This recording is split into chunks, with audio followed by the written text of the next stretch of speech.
नातं असावं तर अंतःकरणातून असावं, नसता नको असले नाते कोणते ते पुढे सांगतेच. इथं जवळपास भाऊबीज होऊन 10-12 दिवस झालेले आहे, परंतु हा व्हिडिओ अपलोड करायला थोडासा वेळ झालेला आहे.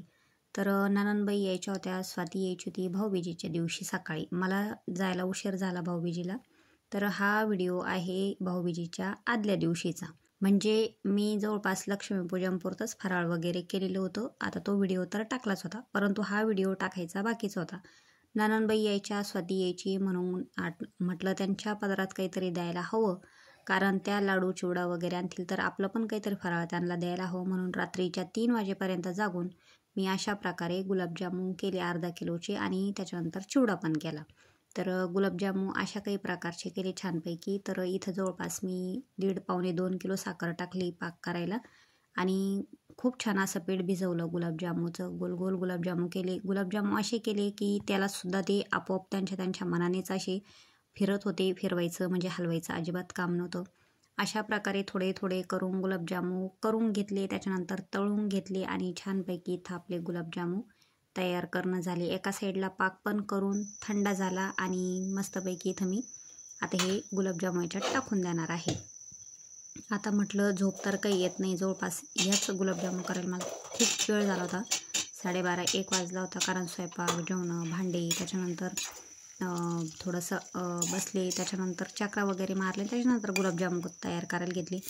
गुलाबजामुन झाले, त्याच्यानंतर तेल तापलेलंच होतं, तर पटकन मी इथं चिवडा पण करून घेणार होते. कारण बाकीचं फराळ तर तुम्ही बघितलेलंच आहे. थोडं थोडं एक वाटी मी सगळं केलं, परंतु फक्त लक्ष्मीपूजनपुरतं केलं होतं. आता दिवाळी संपत आलेली, खरं म्हटलं तर महिना होत आला, म्हणजे जवळपास महिना होईलच काही दिवसांनी. परंतु हा व्हिडिओ जर अपलोड करायचा बाकीच राहिलेला होता. तर नाते कसे असतात तुम्हाला सांगते बघा. तर अशा प्रकारे मी चिवडा वगैरे करून घेतला. आता नणंदबाई यायच्या, मोठ्या धाट्या नणंदबाई यायच्या होत्या. धाक तर हा असणारच आहे आणि थोडाफार धाक पाहिजेच असं तरी मला वाटतं. नंदांचा भाव जायला पाहिजे आणि थोडंसं आपल्यापेक्षा जे नाते मोठे वगैरे असतात त्यांचा तरी थोडाफार धाक धरलाच पाहिजे. परंतु मला असं वाटतं धाक धरून पण काही वेळेला काही उपयोग नसतो.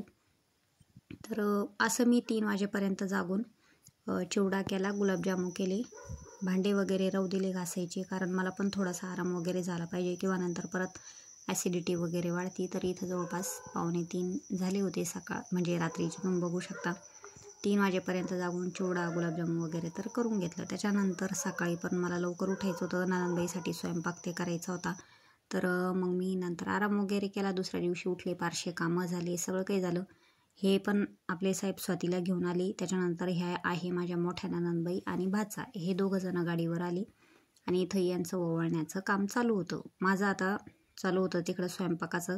तर मी म्हणजे आता गोड खाऊ सगळेच कंटाळतात, तर मग मी इथं पुरणाचा स्वयंपाक वगैरे काही टाकलेला नव्हता.